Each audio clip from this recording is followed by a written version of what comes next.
que exatamente é o VO2 máximo e qual a importância dele para a corrida? A gente está o tempo inteiro consumindo oxigênio. No repouso, esse consumo é bem baixo e quando a gente entra no esforço, ele acompanha também a intensidade. Então, ele também vai aumentando, que nem a frequência cardíaca aumenta, o consumo de oxigênio também vai aumentando conforme for aumentando a intensidade. E aí a gente chega num valor máximo de consumo de oxigênio, que é o VO2 máximo. Então é o valor máximo que o nosso corpo, naquele momento, consegue captar de oxigênio, metabolizar para gerar energia.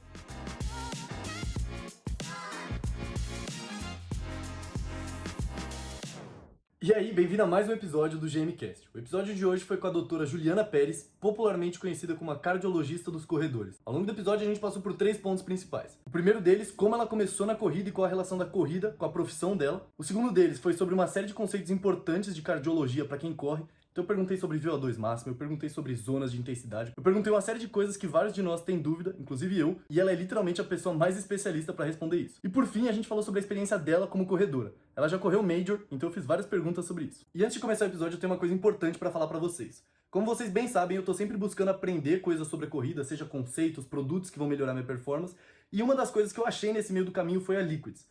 A Liquids é um pacote de eletrólito que tem 3 vezes mais sais minerais que o isotônico padrão, sabe aquele que você conhece bem, coloridinho? Então, tem 3 vezes mais eletrólitos que aquele isotônico, não tem açúcar, não tem corante e tem melhorado muito a minha performance. Antes eu costumava voltar da natação, da corrida, me sentindo atropelado. Hoje eu consigo tomar, minha hidratação vai lá pra cima e a minha recuperação é muito melhor. Tem gente que usa pré-treino, tem gente que usa intra-treino, tem várias formas de usar. O importante é que ele é um produto muito bom e ele é apoiado por várias pessoas grandes no esporte. Um exemplo é o Bernardinho do vôlei, que é sócio e grande apoiador do produto. Outro exemplo é o Thiago Vinhal, que é nosso maior triatleta, que também é sócio e acredita muito no produto. E tem vários outros atletas em vários níveis de performance. Se você é alguém que se preocupa com a sua hidratação, seja praticante de esporte ou não, eu recomendo muito que você teste a Liquids. Acessa lá, liquids.com/guimonteiro, faz o teste e depois me conta o que você achou. De novo, liquids.com/guimonteiro, faz o teste e me diz o que você achou. Fiquem agora com a cardiologista dos corredores, doutora Juliana Pérez. Doutora Juliana Pérez, olha só que alegria ter você aqui. A gente está tentando marcar esse podcast há um tempo. Estou muito feliz de ter você aqui. Preparei algumas perguntas, algumas pessoas mandaram umas perguntas aqui para eu te fazer também. E eu acho que vai ser um episódio muito fera para quem quer entender um pouco mais da segurança da corrida, né? Porque tem algumas coisas que são importantes ali. Mas antes de entrar já nas perguntas técnicas, nessa pancadaria, eu quero entender de você, assim, da onde você veio, para onde você vai, conta de como que a corrida entra na sua vida, como que a medicina entra na sua vida. Bom, então, primeiro agradecer o Gui aí pelo convite, né?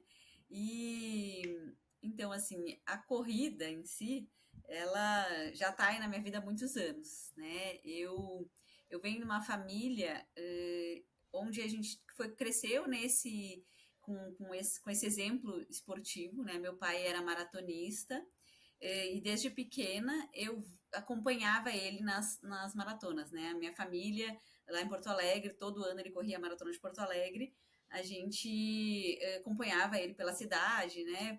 Em determinados quilômetros, enfim. E eu me lembro disso, assim, quando eu era muito, muito pequena, né? Em 95 ele correu a maratona de Nova York. Então, assim, eu tenho essas lembranças muito presentes, assim.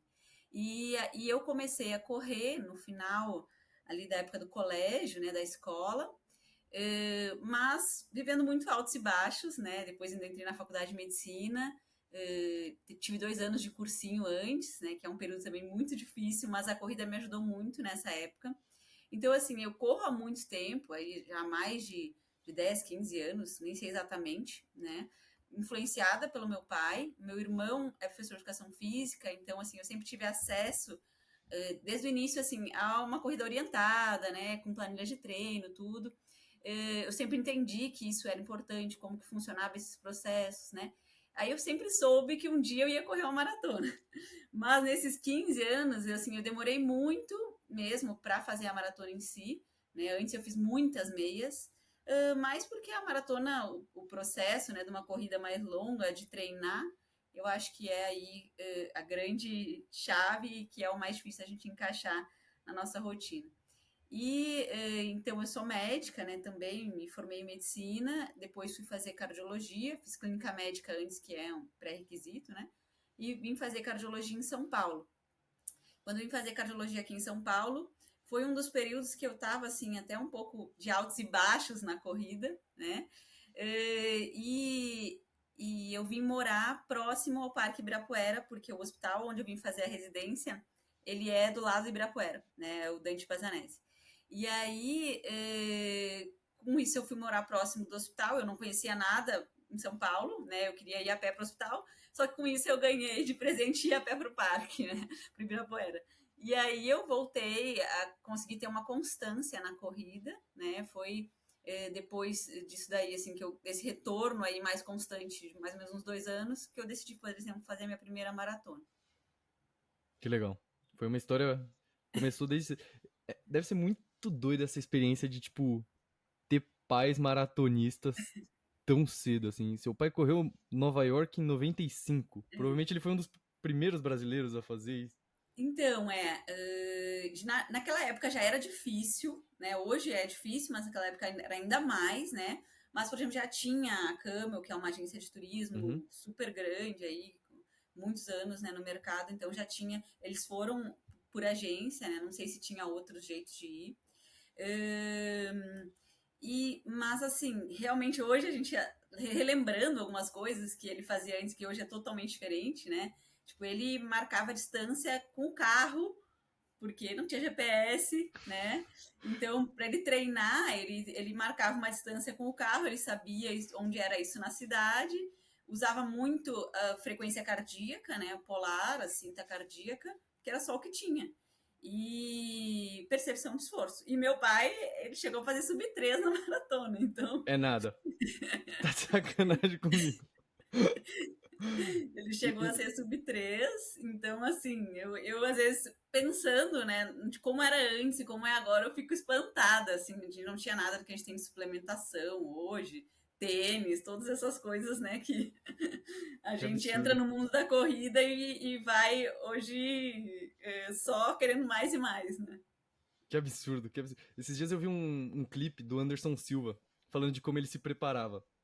E ele fala assim: eu vejo essa molecada nova da luta, do esporte, cheio de suplemento, cheio de frescurite. Ele falou assim: quando eu comecei a treinar, meu suplemento, meu pré-treino era um Tang.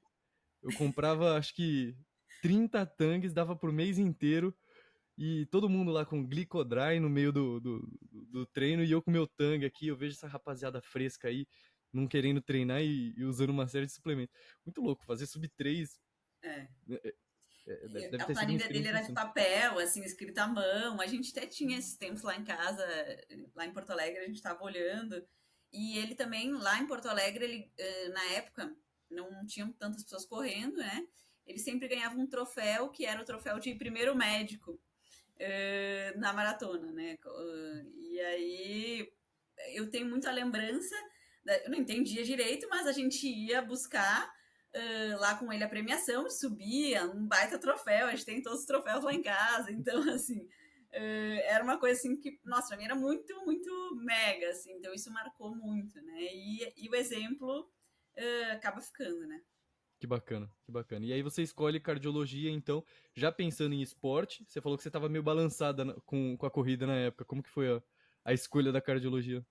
Então, assim, a escolha da cardiologia, ela veio mais assim, por vivenciar algumas coisas de cardiologia na faculdade, e é isso que eu gosto. Meu pai era anestesista, eu até por um tempo pensei em fazer anestesia, mas eu fazendo estágio, tudo, eu vi que eu não era aquilo que eu gostava mais da parte de cardio. Mas a cardiologia do esporte, ela veio aqui em São Paulo mesmo. Por quê? Lá em Porto Alegre, isso não é tão, ainda, eu acho que não é tão difundido como é aqui em São Paulo.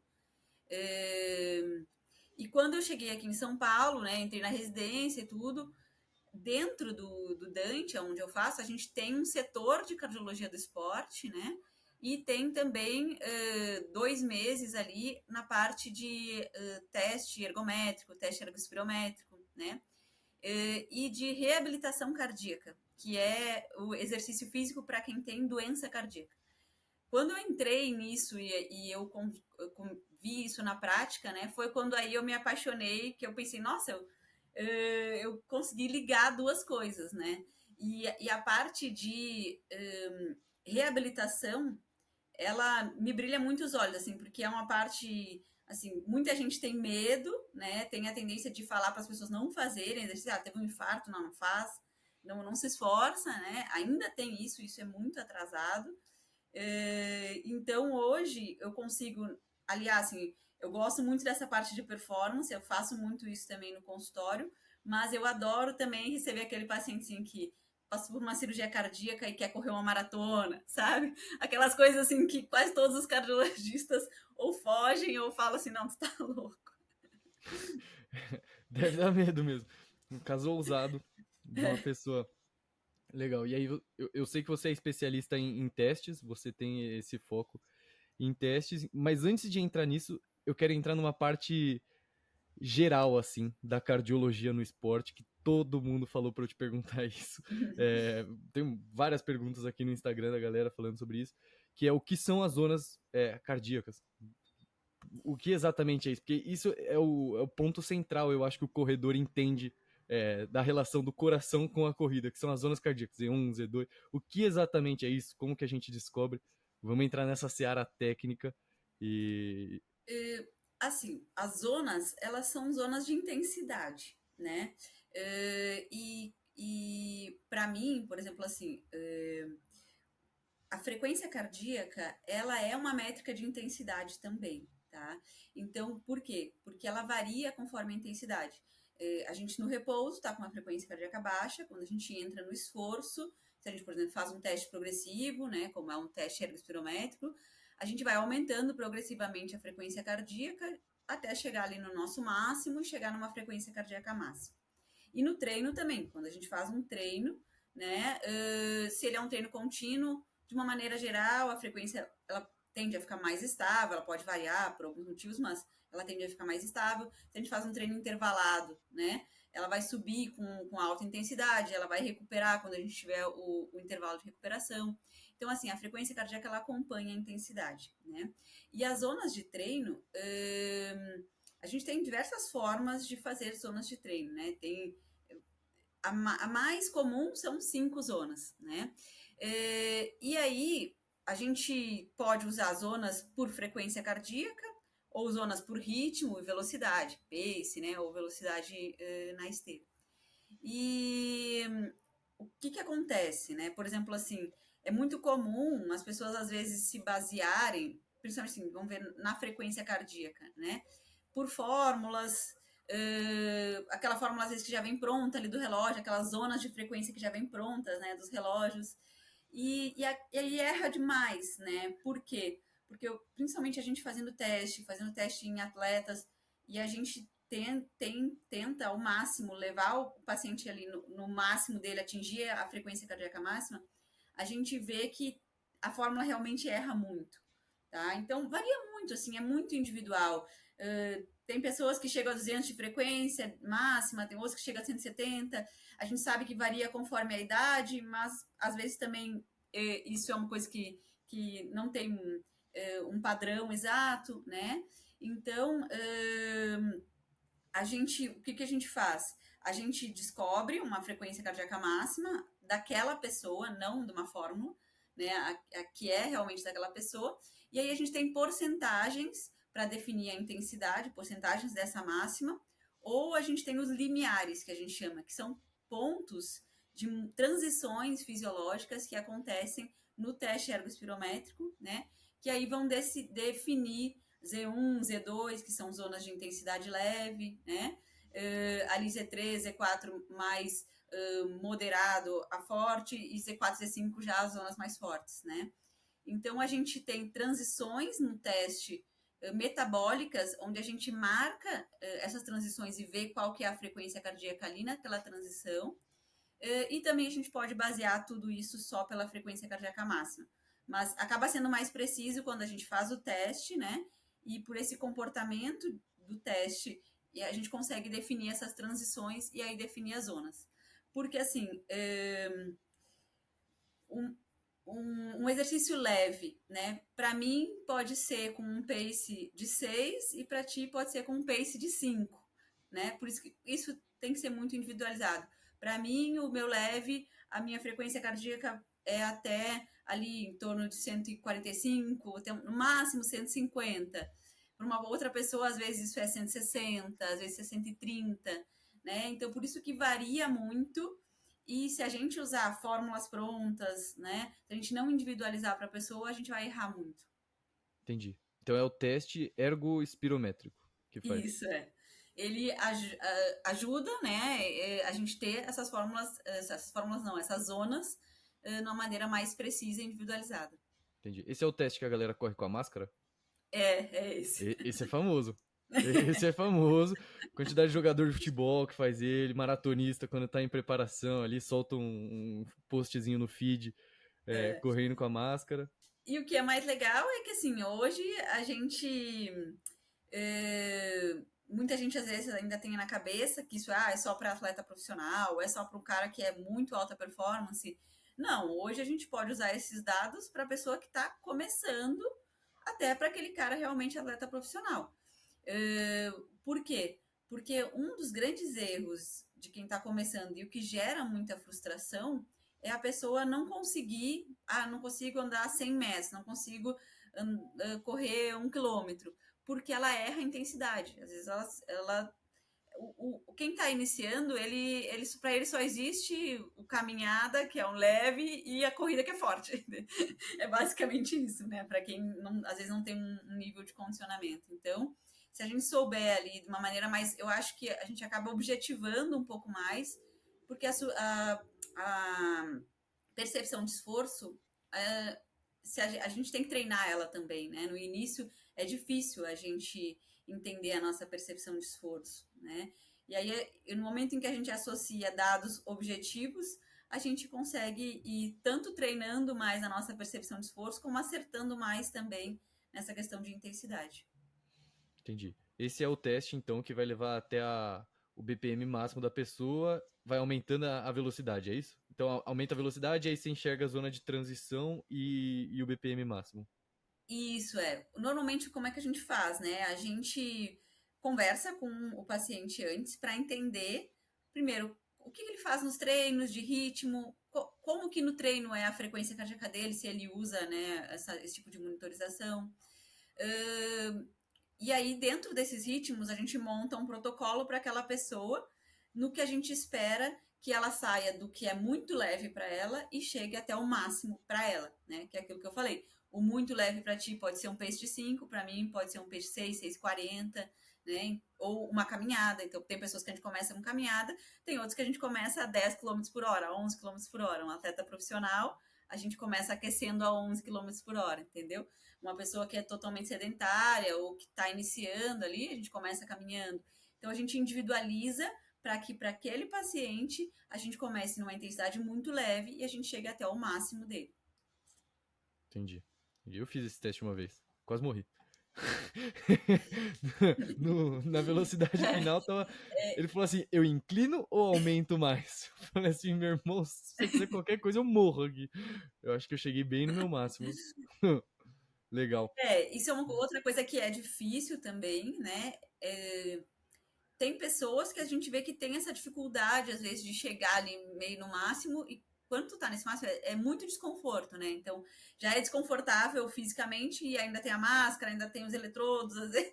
Então, às vezes é muita coisa, então é difícil a gente chegar nesse máximo ali, mas a gente sempre tenta dar uma incentivada, principalmente se a gente vê, assim, que a frequência daria, perto do que a pessoa faz, iria um pouco mais, ou que a parte metabólica mostra que ainda não está bem no máximo, né? Então, às vezes, a gente incentiva um pouco ali no final para ver se a pessoa realmente chega no máximo dela.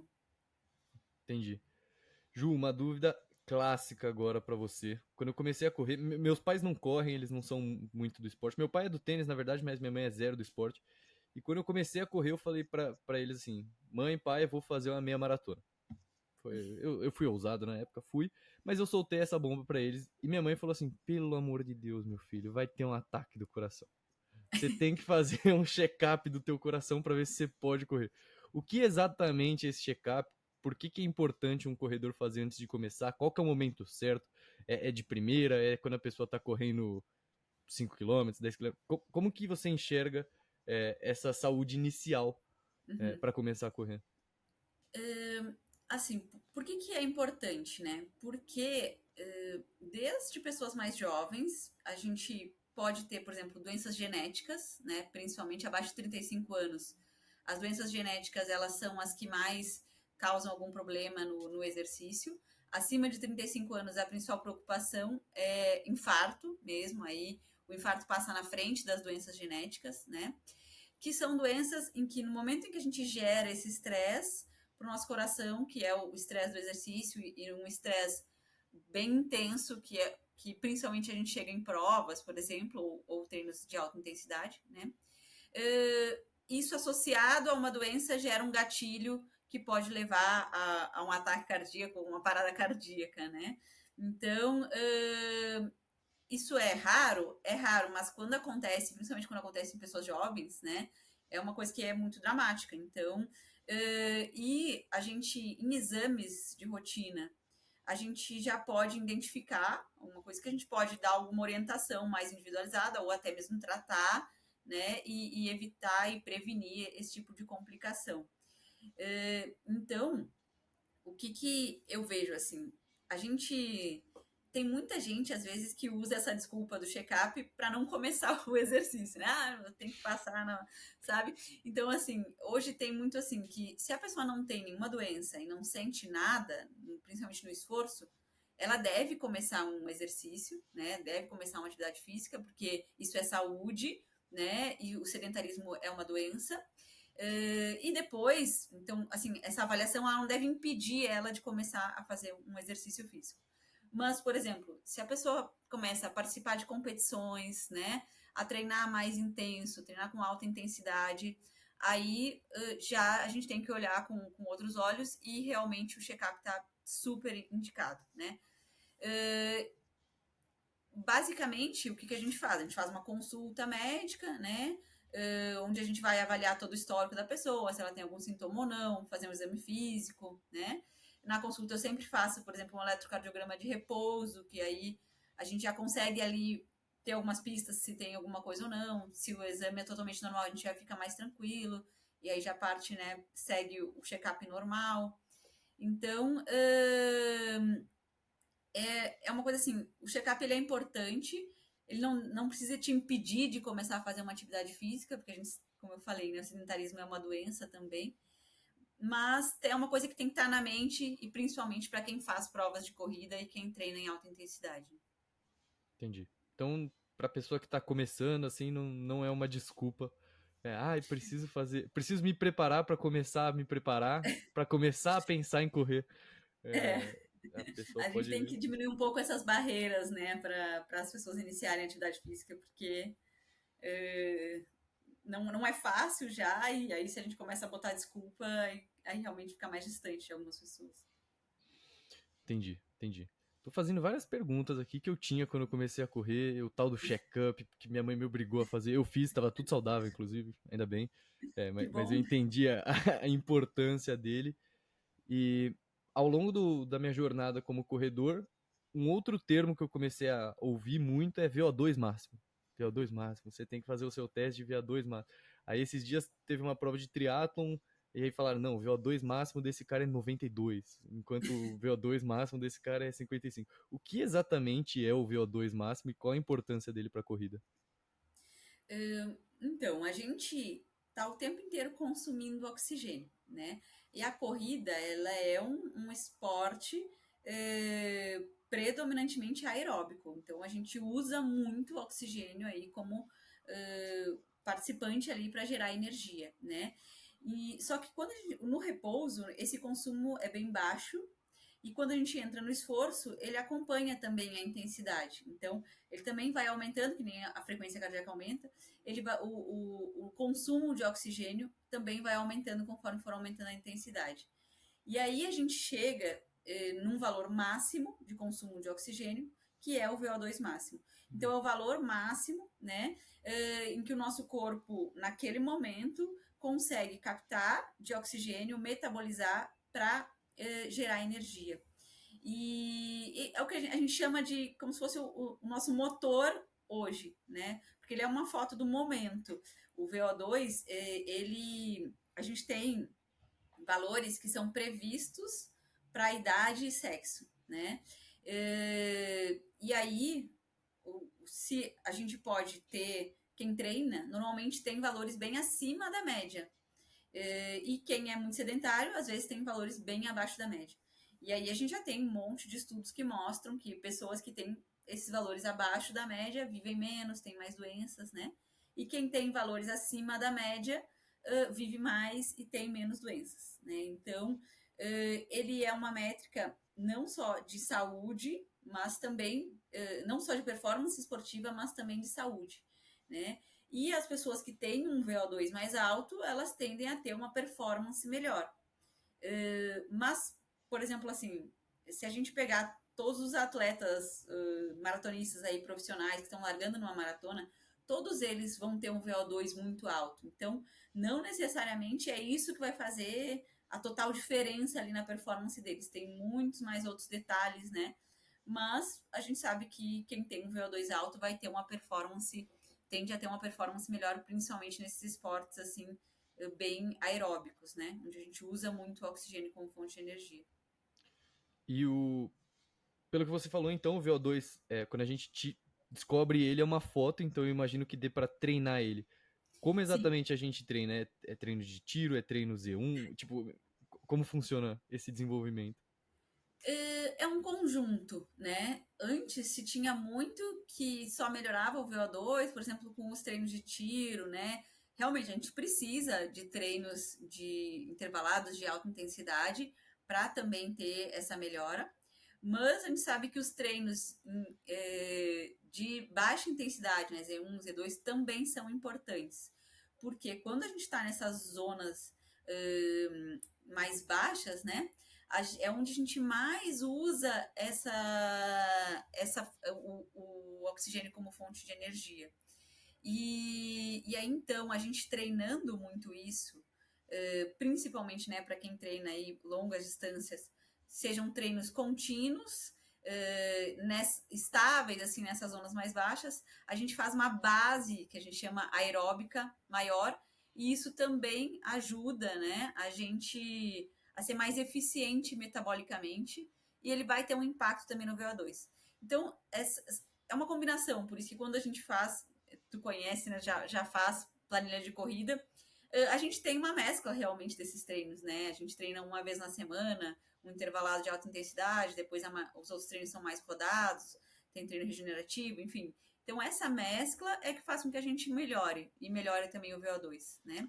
E uma coisa que impacta muito no VO2 é a perda de peso. Então, se a pessoa tá com sobrepeso, com obesidade, né, só dela perder peso, ela também já vai ter um impacto no VO2, porque o peso ele entra no cálculo também ali, né?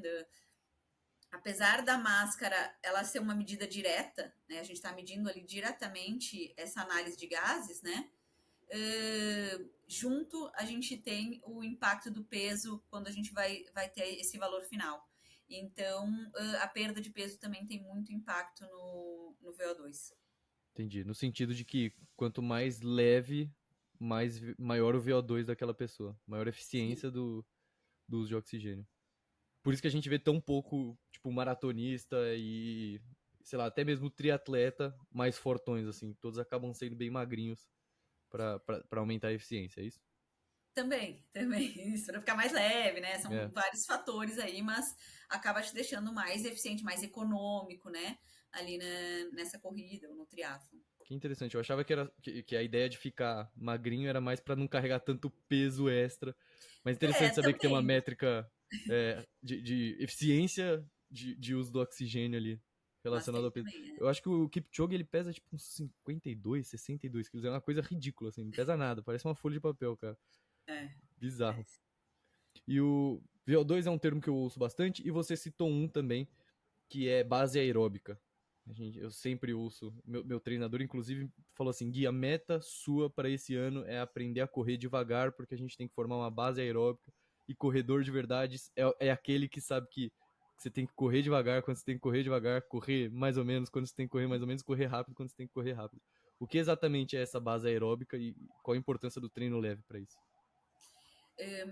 assim, eu comentei no início, né? Quando a gente, por exemplo, quando a gente faz o teste, a gente tem transições metabólicas que a gente enxerga quando a gente sai do leve e vai até o máximo, né? E aí tem uma transição que ela é basicamente assim, aonde a gente delimita, né, o final ali do Z2, início do Z3, que é essa transição onde o exercício é realmente só aeróbico, né? E aí, depois dessa transição, ele começa a ter um componente anaeróbico, mas sempre predomina a corrida predomina o aeróbico, né? E aí, nessas zonas que a gente trabalha essa base aeróbica. Então, a gente conseguir utilizar não só o oxigênio, aí nessas zonas a gente usa muito o oxigênio, mas usa também muito gordura, né, como fonte de energia. É, e, e nessas zonas é onde a gente aguenta realmente fazer um exercício por muitas horas, né? Então, são as zonas de ultramaratona, né? E aí, conforme a gente vai andando cada vez mais, treinando o nosso corpo a ficar estável nessas zonas, né? A gente vai treinando o nosso corpo a utilizar esse substrato ali metabólico de uma maneira cada vez mais eficiente. E aí, com isso, a nossa frequência cardíaca fica mais estável, né? Por uma eficiência mesmo do coração, né? Quando a gente entra no exercício, o coração ele tem que aumentar o fluxo ali de sangue em torno de 5 vezes comparado com o repouso, né? E esse aumento ele se dá muito pela frequência cardíaca, mas também por uma força ali do coração, né? O quanto ele ejeta de sangue, enfim. E aí o que acontece? A gente fica também mais econômico, fica mais eficiente, né? A gente também vai precisar de menos batidas para ejetar aquele volume que é importante para aquela intensidade, né? Então, por isso que a gente acaba ficando com uma frequência mais estável, uma frequência um pouquinho mais baixa, né? E aí, essa é essa base aeróbica aí que tanto se fala. Entendi. Mas uma coisa que é importante, assim, que eu fui perceber muito também ganhando experiência em fazer maratonas, treinar para maratonas, né? Que é um erro muito comum, é as pessoas às vezes fazerem os longos, né, em ritmos mais fortes e às vezes quebrar muito esse longo, precisar parar muitas vezes, né? Onde seria para ela fazer uma base metabólica melhor, seria mais interessante ela fazer mais leve e mais contínuo, né? Evitar parar tanto assim no treino, né? Então, porque essa exposição a horas de corrida contínua e numa baixa intensidade gera adaptações metabólicas que vão tornar ela mais eficiente. Entendi. Então, fica o recado aí para quem pega o treino de Z1, Z2 e faz Z4 só pra postar no Instagram. Já fui desses. Não julgo, mas fica o aviso aqui de amigo que às vezes o Strava bonito não quer dizer o dia da prova bonito. É. É, porque. E tem uma outra questão, né? A gente vai acumulando estresse para o nosso corpo. Então, aí começam a surgir as lesões, né? O risco de overtraining. Então, esse jogo de intensidades ele é muito importante. Eu tive uma fratura por estresse, inclusive. Eu tive uma fratura por estresse no pé No pé, eu esquerdo. acompanhei. Ah, é? Foi overtraining. Na época eu não treinava com assessoria e Sim. minha personal não queria me treinar. Ela falou, Gui, eu não quero te treinar, eu não sei treinar corredor. Eu falei, coach, vamos que vai ser legal. Aí ela falou assim, Gui, não vamos. Eu falei, vamos tentar. Aí beleza, a gente tentou. Eu consegui correr a maratona de São Paulo, mas aí depois de um mês eu tive a notícia de que meu pé não tava muito legal. Aí eu fiquei 90 dias parado É, depois. a fratura, né, basicamente é excesso de demanda, com baixa reserva energética, e aí vai juntando um estresse ali, né, crônico, e é isso aí, uma fragilidade, né? É. Recentemente teve um triatleta é, bem famoso que ele era conhecido por ter usado esteroides, provavelmente, quando ele era jovem, e ele teve um infarto durante uma prova. Como que... Por que acontece isso, assim? Qual que é a relação dos esteroides com o infarto em pessoas que praticam esportes de endurance? Assim, basicamente, né, os esteroides, eles estão relacionados, principalmente quando a gente usa em dose suprafisiológica, né, que é o que acontece aí com a maioria das pessoas. Eles têm um aumento do colesterol, aumento da pressão arterial, né, e eles vão também danificando os vasos, né, então os nossos vasos, eles tendem a ficar mais rígidos, né, e vão formando ali placas de gordura, né.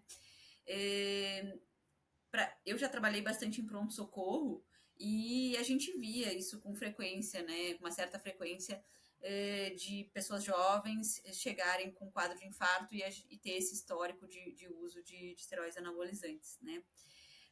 Então, provavelmente, o que aconteceu com essa pessoa é que, por ela ter utilizado, né, anabolizante, gerou esse risco, né, por, às vezes, aumento de colesterol, aumento de pressão arterial, ou só por esse dano ali nos vasos, e isso ter gerado placas de gordura.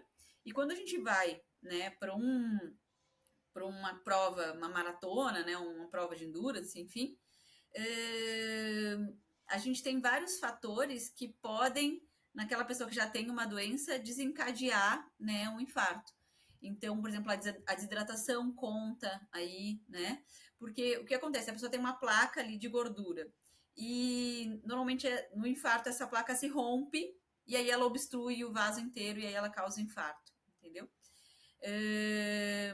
E aí, numa prova, né, de longa duração, a gente tem alguns fatores que vão se somando, que aumentam o risco de quem já tem uma doença desencadear esse tipo de complicação, né? Então, ele provavelmente já tinha placas de gordura ali nos vasos, não sabia, né, se não fazia, às vezes, um acompanhamento, e associado aí a um exercício prolongado, intenso, né? Às vezes associam um pouquinho de desidratação, tu aumenta, quando a gente desidrata, a gente aumenta a viscosidade, que a gente chama, é como se deixasse o sangue mais grosso mesmo, né? Então, por isso também aumenta esse risco de infarto. Entendi. Tem alguma coisa a ver com genética, então. Isso é uma coisa que eu vi Um pouco pode recentemente. ter. Um pouco pode ter. Tipo, Porque, propensão assim, já da pessoa ter alguma doença cardíaca. assim, o que eu vejo, né, muito no consultório, até mesmo essa resposta de aumentar o colesterol, aumentar a pressão em quem usa anabolizante, ela é muito variada. Tem pessoas que têm, tem pessoas que não têm. Então, realmente, a genética é um ponto, né? Então, às vezes ele tinha uma predisposição, aí ele associou vários fatores de risco e aí aconteceu o infarto. Complicado. É, muito duro. Acho que o grande resumo é que muitas vezes não vale a pena usar. É. Às vezes vale, mas a maior parte das vezes parece que não. Porque, sei lá. E tem um outro conceito que eu também ouço bastante, e que é o tal do limiar de lactato. Muita gente fala assim, ah não, hoje vai ser um treino limiar, e tem até uma filosofia toda dos dinamarqueses que estão vindo para as provas de velocidade ali, não sei se você tem acompanhado, tem um moleque chamado Jacob, sei lá, o cara tá ganhando tudo com o método dinamarquês, e muito do método deles envolve correr no limiar de lactato. O que exatamente é isso? Esse limiar de lactato é uma dessas transições que a gente vê no teste, né? Então a gente vê duas transições. O primeiro limiar, que a gente chama, e o segundo limiar, né? E o segundo limiar, ele é essa transição do moderado para o forte. Dali para frente, tudo é forte, né? Normalmente, por exemplo, quando a gente faz o teste, a gente diz que a pessoa consegue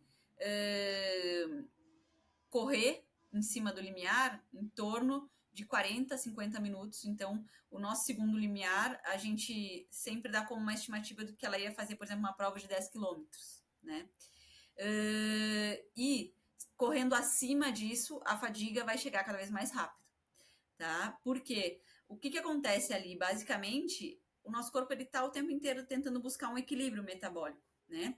E é um ponto onde a intensidade é tão forte, né, que a gente já não consegue mais ter esse equilíbrio.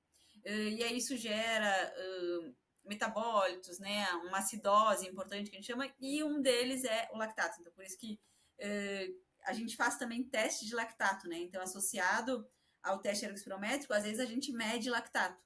E aí a gente vê um ponto onde a gente tem uma estabilidade, a gente vai medindo várias vezes durante o teste, em várias intensidades, né? Então a gente tem intensidades onde ele vai indo estável, aí onde ele começa a aumentar e onde ele tem um aumento exponencial, que é esse limiar de lactato, entendeu? E aí, a partir dali, a pessoa realmente, dali para cima, em relação à intensidade, né? São as zonas mais só de tiro e aonde a gente não vai aguentar por muito tempo. Entendi, porque a fadiga vai vir absurdamente e o tal do ácido lático acumula. Ó, Isso. eu estudei minimamente, pelo menos. O que é o ácido lático? Já emendo uma pergunta na outra. O que é esse tal de ácido lático? O ácido lático, na verdade, hoje a gente sabe que ele não é tanto o vilão, né? Ele é só ali um marcador dessa transição. Não é ele que causa a dor, isso se falava muito, né? A gente tem esse aumento do lactato, mas o que causa a dor é esse dano muscular mesmo, a inflamação que é gerada nessas altas intensidades, né? Mas o lactato, ele é esse produto aí de toda essa transição metabólica, né? E ele é mais um marcador dessa alta intensidade e que a gente não vai aguentar muito tempo ali, né, com um lactato tão alto. Entendi. Ele Mas ele é isso mais uma também métrica do que um líquido. Eu sempre imaginei ele como um líquido, não sei um porquê. líquido. Juro por tudo. Eu imaginei que tinha um líquido se espalhando pela minha perna. Assim, eu falei, meu Deus, tá acumulando ácido lático aqui.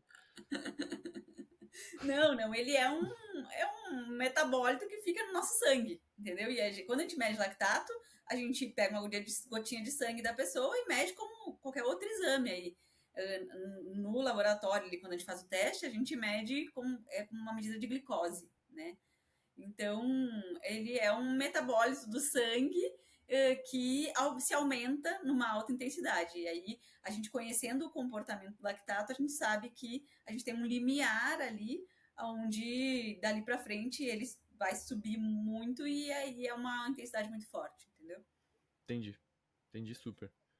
A gente tem comentado bastante sobre testes aqui. Eu acho que esse tem sido meio que o prelúdio de tudo que a gente sabe sobre métricas aqui, tudo que a gente conversou agora. Então, acho que vale a pena a gente fazer um resumo, assim. Quais são os testes relevantes para algum corredor?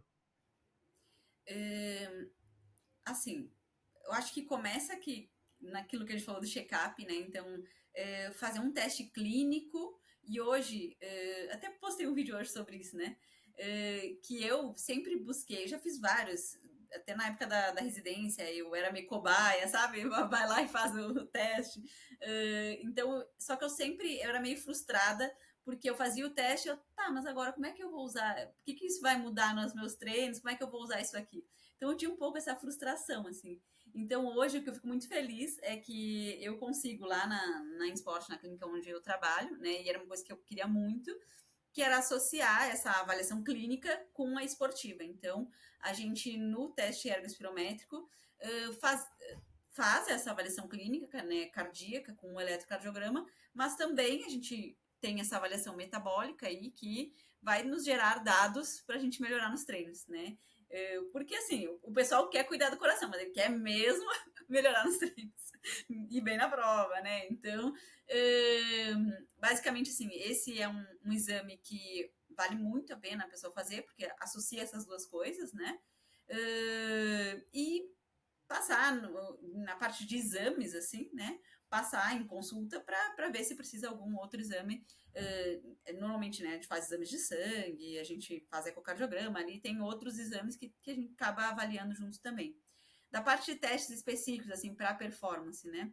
Então, às vezes, a gente associa essa dosagem ali de lactato no ergospirométrico, não é sempre, tá? Porque a gente gosta também, às vezes, de ter um basal do paciente sem o lactato e depois fazer um com lactato, né? Então, o lactato, ele é mais um dado que vai ajudar a gente a entender ainda mais as intensidades e o comportamento fisiológico do paciente. Então, é um exame também legal. De teste, assim, esses são os dois que a gente mais faz, né? A gente ainda tem também lá na clínica o teste do suor, que aí ele é mais específico para ajudar em questão de reposição de líquido, sódio e carboidrato. Durante a prova, né? Isso, principalmente provas longas, né? Entendi. Então, o resumo aqui é o teste ergospirométrico, Espirométrico. o teste do suor e o teste de lactato. Isso. E fora o check-up padrão ali. Legal. Quem quiser fazer isso com você, faz como? Onde que a pessoa te acha? Eu atendo aqui em São Paulo, na InSport, né? Entrando ali no meu Instagram também, a gente, no link, lá na bio, tem o contato certinho.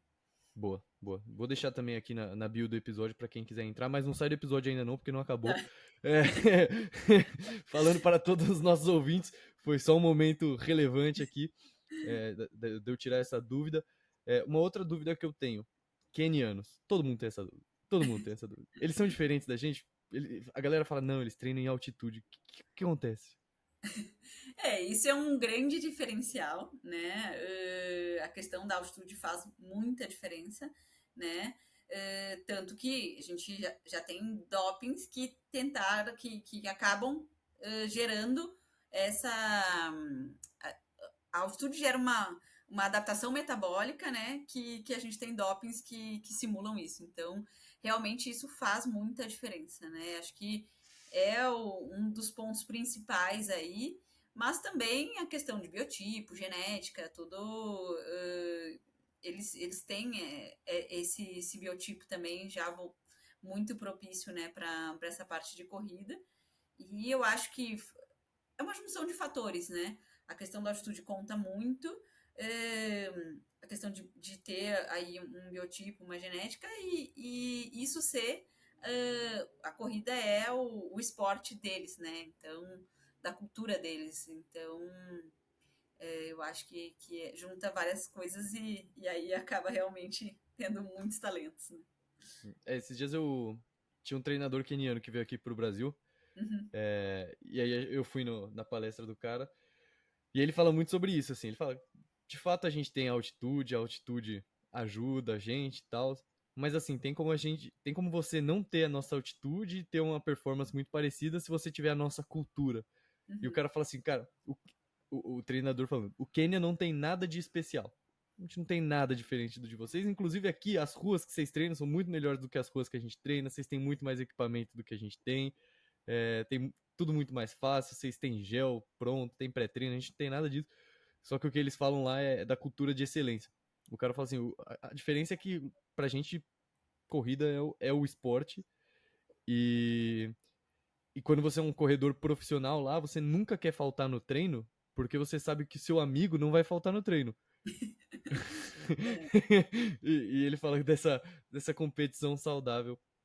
Então faz sentido que tem a altitude ali, tem o Eu acho que o biotipo, mas tem uma meio, cultura ele também. importa muito, né? Assim, um exemplo, por exemplo, assim, eu acho que aqui em São Paulo a gente tem uma bolha, né, da corrida, mas essa bolha ela acaba também te influenciando muito a buscar mais, querer mais, enfim. Quando eu não morava aqui, eu nem passava pela minha cabeça fazer uma maratona fora do país, assim. E hoje eu por conviver muito com pessoas que querem muito isso e tá sempre ligada e tal, eu também acabei entrando e querendo mais, e querendo melhorar e não sei o quê. Então eu acho que o meio ele influencia muito, não tem.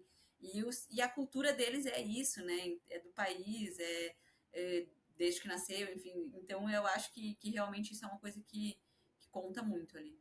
Sim. Inclusive de você agora, Ju. Eu sei que você é múltiplas vezes maratonista. A mais recente, Nova York. Como que é a experiência de correr uma Major? Olha, é diferente. Eu fiz 2 provas aqui no Brasil, né? Eu fiz Floripa e fiz Porto Alegre esse ano também. Floripa foi 2019. E as majors são diferentes, assim, por o que eu mais sinto, óbvio, é mais organizado, enfim, tem isso também, mas para mim o que mais conta tu tá ali, assim, por exemplo, eu cheguei em Nova York alguns dias antes, eu fui correr lá no Central Park, eram pessoas do mundo inteiro correndo ali, treinando, tu já via os grupos, aquilo já começava a bater uma emoção, assim. E aí tu tá numa prova com 50 mil pessoas, com torcida na rua, assim, praticamente o tempo inteiro, sabe? E eu fiz Berlim e fiz Nova York, né? Berlim também tinha muita torcida na rua. Berlim a gente não sentia tanto assim essa vibe da maratona antes. Em Nova York eu via mais isso na rua, assim, todo dia de manhã quando eu saía no hotel, tu via um grupinho de corredores indo correr, sabe, mesmo estando assim 4 graus ali. Então, eu acho assim, as cidades elas vivem muito mais aquilo, tanto antes como no dia, assim. E essa parte da torcida e de muita gente, e isso tudo ser muito organizado, eu acho que para mim é o grande diferencial aí das majors. Deve ser insano. Juro por tudo, todo mundo que eu trago aqui que já fez Major, eu faço a pergunta, como que é correr uma Major? E a pessoa fala, cara, é quase um esporte diferente do que quando você vai fazer uma maratona no Brasil, porque tem gente gritando a prova inteira. É Tem... que aí vai também, eu gosto muito dessa vibração. Isso me faz muito bem, sabe? E me ajudava, assim, em momentos da prova também. Porque durante a maratona a gente oscila muito, né?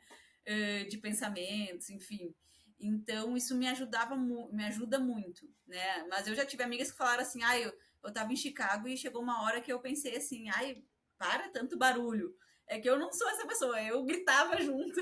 Sempre que me dava alguma coisa assim, uma queda de emocional, eu saía gritando pra galera gritar junto, e aí isso me dá um up, sabe? Então, isso vai muito da pessoa, mas de uma maneira geral, assim, não se compara. Por exemplo, eu fiz Floripa.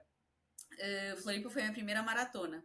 Eu não lembro agora exatamente, mas eu lembro que até o 24 a gente ia em direção ao aeroporto lá em Floripa, que é numa estrada meio vazia, assim, uma reta que você passa por túnel. No 28 que começava a ver, assim, chegava ali na parte, né, da beira-mar, e aí tu começava a ver um lugar mais bonito, com mais pessoas, foi onde também eu lembro que eu encontrei minha família, aí que a prova ficava melhor, assim. Em Porto Alegre, a gente, no quilômetro 25 até o 30, do 20 ao 30 mais ou menos, também é uma parte assim, onde quase não tem torcida, e aí às vezes é uma parte meio feia da cidade, então assim, mentalmente isso para mim me baixa muito, assim, sabe? Então, Nova York também tem alguns momentos duros, assim, nesse sentido, principalmente as pontes, né? Mas eu já fui muito. Eu estudei muito a prova, assim, aonde que eram esses momentos mais difíceis, para assim, saber passar por aquilo ali. Isso é uma coisa que eu aprendi depois de Porto Alegre, principalmente. É, sempre falam de Nova York, sempre falam que é uma experiência absurda. Não, Nova York é uma coisa assim. E muita gente me dizia, né, tem uma ponte em que essa ponte, assim, ela é longa, é no quilômetro 25, e é um silêncio, assim, é um silêncio, um sofrimento. Só que já tinham me dito que quando tu começa a finalizar a ponte, que ela começa a descer e dar uma voltinha, tu começa a ouvir um barulho da torcida bizarro. E eu pensava assim, será que é tudo isso? Mas é uma coisa assim surreal. Quando a gente começa a sair da ponte, começa a ver um. Eu pensava, meu Deus, será que isso é a torcida? E eu tinha dito pra minha família me encontrar ali, que era quilômetro 26, mais ou menos. Quando eu virei e eu vi aquele monte de gente, todo mundo gritando, eu pensei, nossa, nunca que eu vou encontrar eles, nunca. Acabou que eu consegui ouvir eles gritando para mim também e até dei uma volta, assim, porque eles estavam de um lado que eu não estava esperando e consegui ver eles, assim, mas é realmente um barulho bizarro e muita gente. Então, assim, nossa, tu pensa assim, é uma coisa que a gente nunca... Eu só vi parecido aqui na São Silvestre, né? Que Na não é uma Maratona São maratona. Silvestre.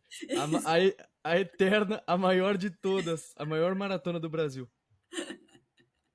Eu só vi gente na rua aqui no Brasil. Eu não sei, porque eu vou fazer a meia do Rio esse ano, né? No Rio dizem que tem também bastante torcida, mas eu não.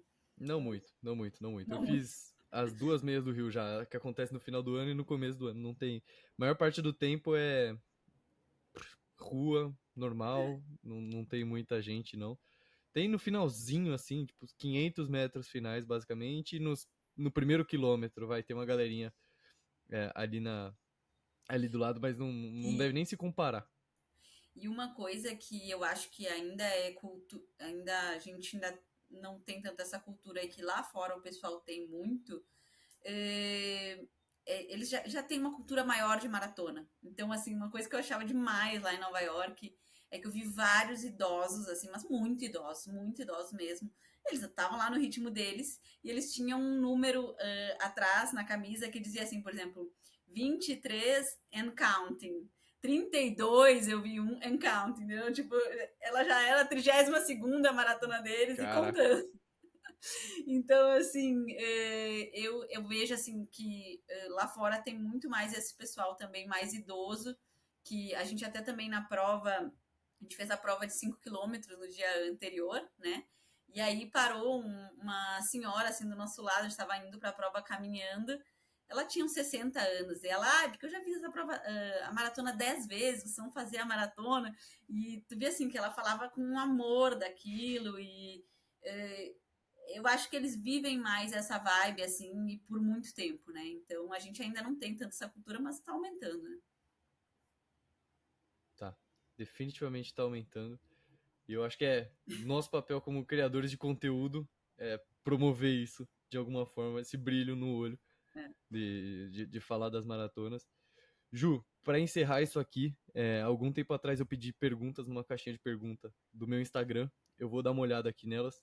Eu vou Tá. selecionar algumas e fazer aqui. O Rafael fez a seguinte pergunta: é normal ter pressão baixa e ela subir após os treinos de intensidade?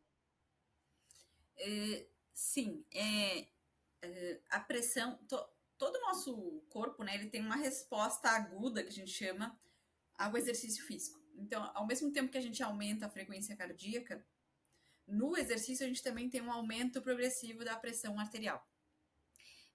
Por quê? Porque a pressão ela está diretamente relacionada com o volume de sangue que o coração está bombeando ali para e no esforço a gente precisa bombear mais sangue. Então ela vai aumentar progressivamente, principalmente aquela pressão maior, a sistólica que a gente chama. A diastólica normalmente ela fica estável, ou às vezes ela cai, né? E aí, quando a gente entra na recuperação, ela vai diminuindo progressivamente. Então, assim, por exemplo, se essa pessoa, né, ela mediu ali logo depois do treino, ela pode ainda estar com a pressão um pouco mais aumentada, né? Mas também, assim, depois de uns 10, no máximo ali 15 minutos, já é para ela estar baixa, e baixa não, normal, né? Mas ela pode às vezes estar até mais baixa do que quando a pessoa começou o exercício.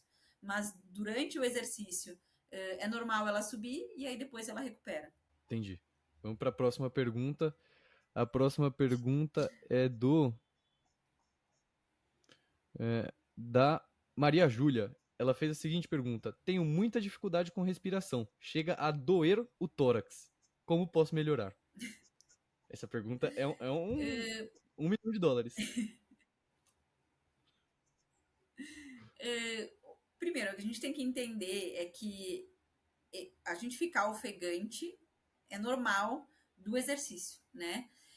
E principalmente para quem está começando, acontece que a pessoa, como eu falei no início, né?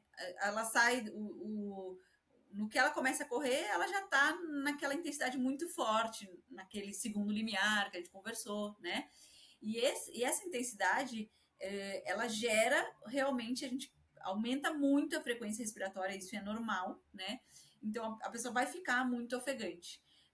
Como melhorar isso? Basicamente é treino, né? Então a gente ir evoluindo no nível de condicionamento, a gente vai vai ficar mais fácil, no sentido assim, aquela mesma intensidade, né? Ela vai deixar de ser o muito forte pra gente, ela vai ser o moderado, vai ser o leve. Então, essa é a evolução que a gente vai ver com os treinos. No início é desconfortável, e por isso que no início também a maioria das pessoas precisa começar correndo e caminhando, né? Não consegue correr durante o tempo inteiro, porque elas já estão naquela intensidade muito forte e que a gente não aguenta por muito tempo e que a gente tem a respiração muito acelerada, o coração muito acelerado, né? Mas eu acho que o primeiro passo é entender que isso é uma resposta normal do nosso corpo. Claro, se a pessoa sente assim que mudou o padrão, né?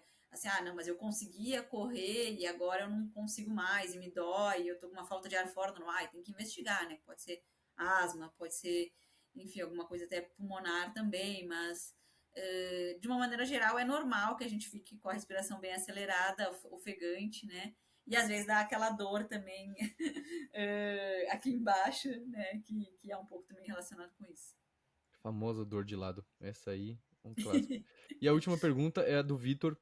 Na verdade, eu vou fazer uma pergunta depois, mas é uma pergunta super fácil que você vai tirar de letra. Mas a pergunta do Vitor é: uso cinta cardíaca entrega métricas mais precisas? É válido ou o relógio já é suficiente?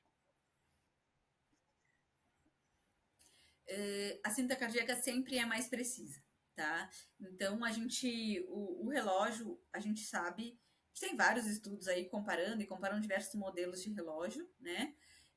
Que eles têm uma taxa de erro maior do que a cinta, até pela técnica em que é utilizado, né? Então, assim, a cinta, ela lê impulso elétrico, ela lê como se fosse o eletrocardiograma mesmo, né? Então, por isso que ela é mais precisa. E o relógio, principalmente por a gente usar ele no pulso, onde é uma região assim que não é tão vascularizada, que às vezes pode ficar um pouco frouxo, né? E que na corrida a gente balança muito, pode gerar mais erros, né? Hoje a gente tem também que é um outro sensor que ele é igual ao relógio, só que coloca aqui, né, nessa parte aqui do braço, né? Coloca em regiões mais vascularizadas e que ele consegue ficar mais justo no braço. Então, ele tem uma boa precisão também. Assim, não é que a gente tem que cuidar muito também qual relógio, né? Eu já vi relógio de alguns pacientes que tu fala assim, não, é melhor descartar mesmo, porque aí tem muito erro. Mas tem alguns relógios que entregam uma medida ali que a gente pode utilizar como parâmetro. Mas se a gente quer precisão, a cinta cardíaca é mais precisa. Muito bom, muito bom. E por fim, então, a pergunta fácil é: quem quiser te conhecer melhor, seguir você, ser seu paciente, onde a pessoa te encontra e como que ela faz para falar com você? Bom, então primeiro assim, meu Instagram, né, que é julianaperes.cardio. Ali também tem todas as informações, né, de onde eu atendo, dos testes que a gente realiza. Eu sempre estou interagindo ali com o pessoal, estou super aberta a quem tiver dúvidas, né. Eu atendo na InSport, que é uma clínica aí voltada aí para essa parte esportiva, mas atende não só atletas de alto rendimento, né? Atende tudo que é nível aí de esportistas.